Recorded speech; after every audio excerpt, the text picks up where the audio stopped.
Yes, Bwana Yesu asifiwe. Jioni hii ya leo nawaletea neno la matumaini.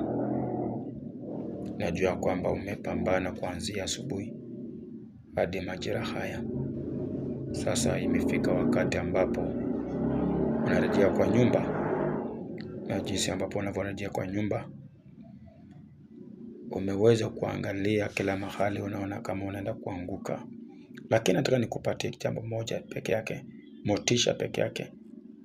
Jioni hii ya leo ni ya kwamba wakati ambapo unaona kwamba nguvu zako zimeenda, hauoni tena kusonga mbele, nataka nikuambia kwamba hapo ndipo usikate tamaa.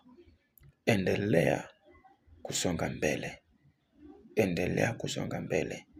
Usiweze kujilinganisha na watu wengine, na marafiki zako.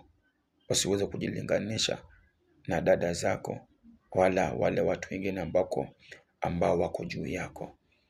Ile kitu ambao unafocus, angalia tu, mtazamie Mungu.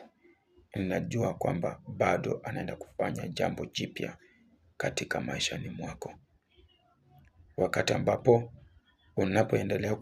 unapomtazamia yeye, utapata mambo makubwa yanaanza kufanyika. Utaanza kuona, ataanza kukutia nguvu. Maandiko inasema vizuri sana katika Yakobo mlango wake wa 4 mstari wa 7, ya kwamba mpingeni shetani, naye na kazi zake zote ataweza kuwatoroka. Nataka niwaambie kwamba katikati ya hii hali inaweza kuwa ni mbaya sana. Umepoteza tumaini lako, limeenda lote, lakini ile tumaini shetani amelitoa. Kazi yako haiendi sawa.